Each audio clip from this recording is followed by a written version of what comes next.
Le nageur peut améliorer son alignement à 3 niveaux différents: le corps, les jambes et les bras.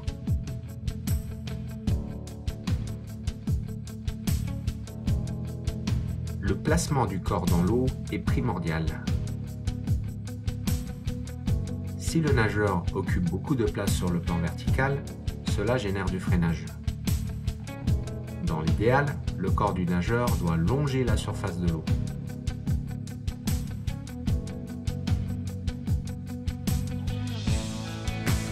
Le nageur doit également faire attention à son alignement latéral.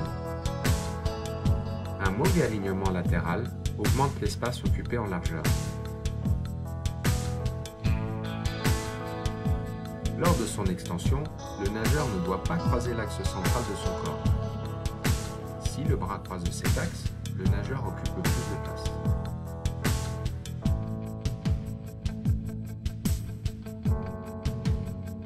Le roulis du corps affecte également l'alignement latéral.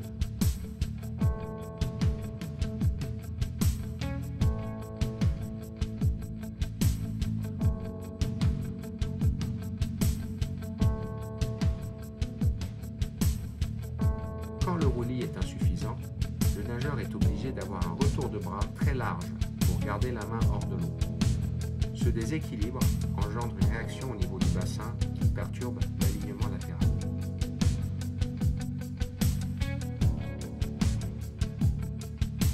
Les muscles du tronc interviennent au niveau de l'alignement. Une bonne préparation physique permet de renforcer les muscles et de stabiliser le corps. La place occupée par le battement ne doit pas gêner la progression dans l'eau. Un battement trop profond perturbe l'alignement vertical en plus d'être source de fatigue. Le battement peut également perturber l'alignement latéral.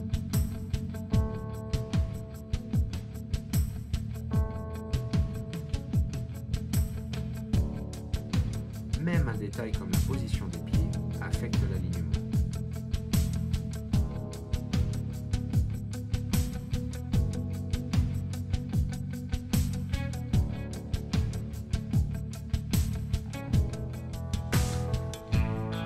C'est lors de la rentrée que le nageur doit être le plus attentif à l'alignement de ses bras.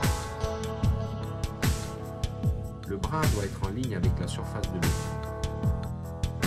Il est important d'éviter d'avoir un angle entre la surface de l'eau et le bras lors de la rentrée. L'alignement est également perturbé si le poignet est cassé quand le bras progresse vers l'avant. La main doit se glisser sous la surface de l'eau.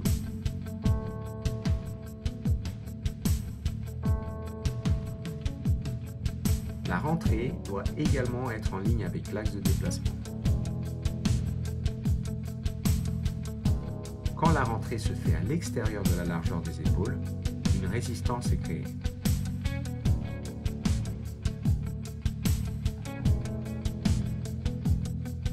Bien nager, c'est être capable de gérer l'alignement et la propulsion au cours de la même action.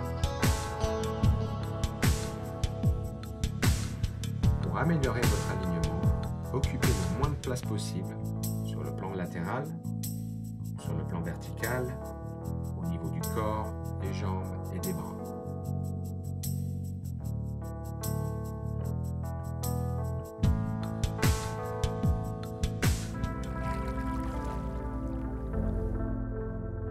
Une bonne technique de nage est le résultat de 2 facteurs. D'une part, un bon alignement et d'autre part, une propulsion efficace. Pour se projeter vers l'avant, le nageur oriente ses appuis vers l'arrière. L'erreur la plus fréquente est de mal orienter les appuis, soit vers le fond ou vers la surface.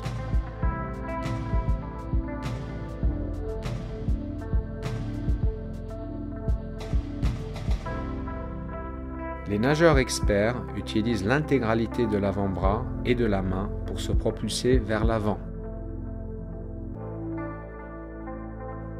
Il est important que l'avant-bras soit 90 degrés par rapport au fond de la piscine. Les nageurs novices ont tendance à tirer avec les coudes en premier et de se servir uniquement de la surface de la main. En nageant de cette manière, les bras ont tendance à tourner dans le vide et le nageur fait du surplace. Cela se traduit par une faible distance par cycle. En utilisant correctement les avant-bras, le nageur se déplace au-dessus d'un point d'appui qui est fixe.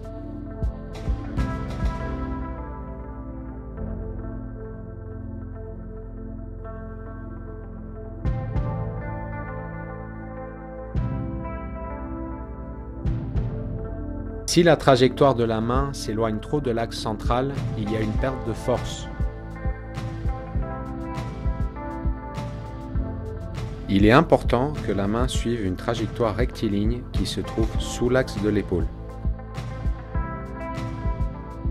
Si l'avant-bras reste bien placé, le coude se décale inévitablement vers l'extérieur.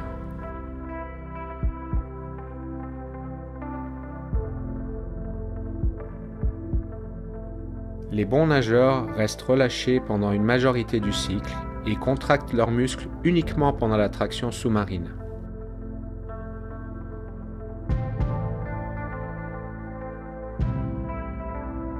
Les masses d'eau sont pulsées vers l'arrière et nous pouvons identifier deux phases de propulsion.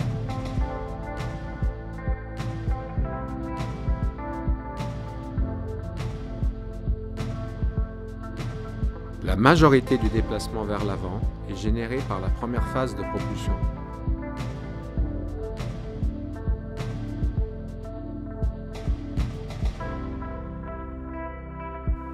Puisque l'eau est un milieu très dense, il est primordial d'avoir une propulsion continue en évitant les temps d'arrêt entre les phases propulsives. Le contre-exemple en natation est le crawl rattrapé. Le coût énergétique utilisé pour relancer la vitesse après chaque temps d'arrêt peut rendre ce style inefficace.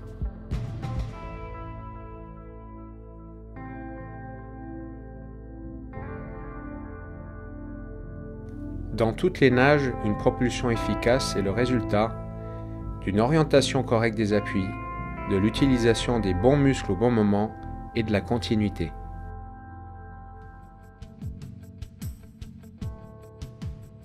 Bien respirer est indispensable dans toutes les activités sportives.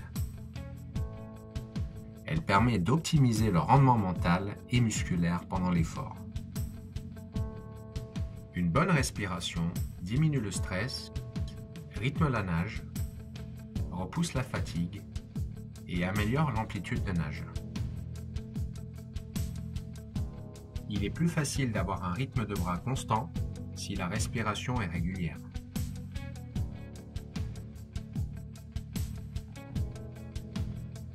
Si le nageur bloque ses poumons, l'apport en oxygène devient insuffisant et provoque stress et fatigue. Quand l'apport en oxygène est insuffisant, la fatigue au niveau des muscles se fait ressentir davantage. La crispation des muscles fait diminuer la distance par cycle de bras.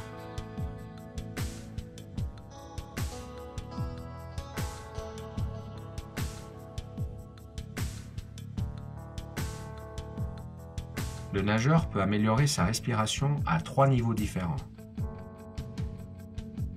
Le timing respiratoire, la rotation de la tête et le choix du rythme.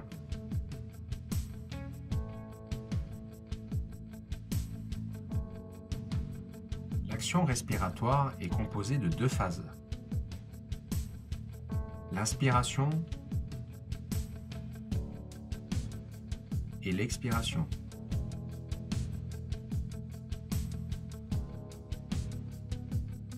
La respiration doit se faire sans interruption.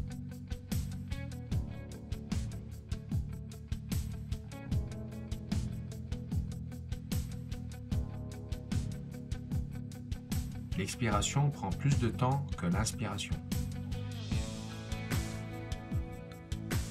Il est indispensable d'expirer pendant que le visage est dans l'eau, de manière à minimiser le temps passé sur le côté.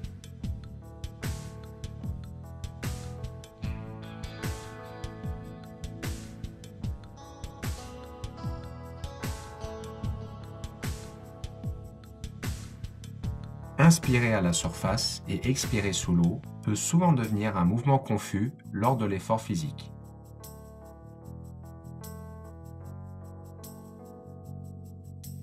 Bloquer sa respiration sous l'eau oblige le nageur à expirer et à inspirer à la surface.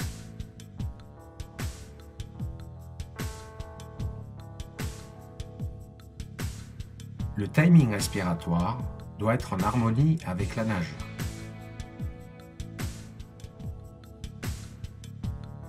La rotation de la tête peut perturber l'alignement et la propulsion. C'est pourquoi, les 3/4 du temps, le visage du nageur est dans l'eau. Le temps passé sur le côté est minimal. La respiration doit être coordonnée avec le roulis du corps. Le passage de la main devant le nez est un bon repère pour initier le mouvement de la tête.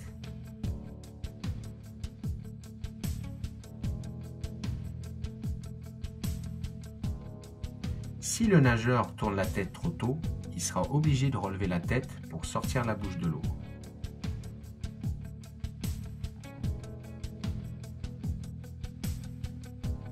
En augmentant l'angle de rotation de la tête, le freinage augmente.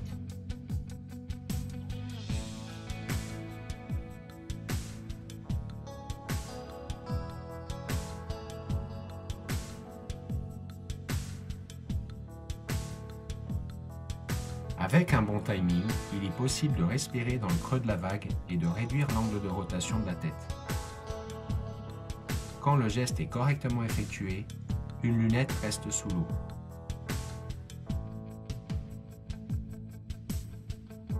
La prise d'appui est un bon repère pour le retour de la tête dans l'eau.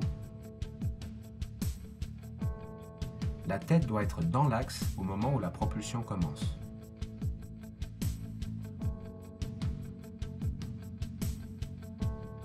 Si la tête revient dans l'eau en retard, cela affecte l'orientation des appuis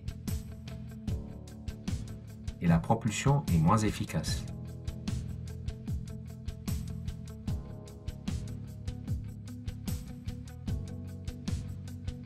Le mouvement global de la tête est fluide et continu.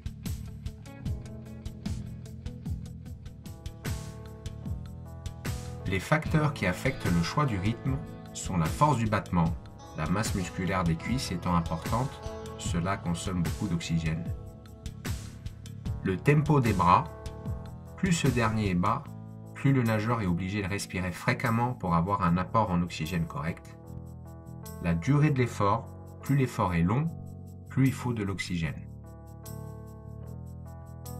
La nage sans respiration est employée par les sprinteurs pour les épreuves de moins de 30 secondes qui ne nécessitent pas d'oxygène.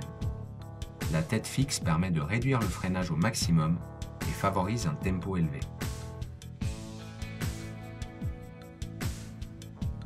La respiration 2 temps apporte de l'oxygène plus fréquemment, ce qui est utile quand le tempo est bas ou quand le battement de jambes est assez fort.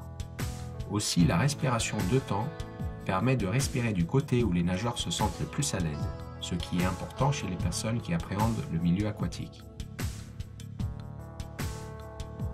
La respiration 3 temps permet de travailler la symétrie et l'équilibre.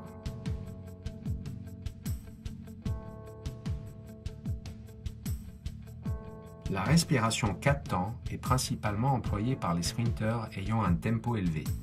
Si le tempo est trop bas, le 4 temps est inadapté car l'apport en oxygène devient trop faible.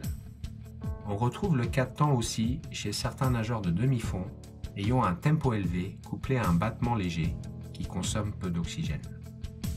Puisque la respiration affecte l'alignement et la propulsion, il est important qu'elle soit bien gérée.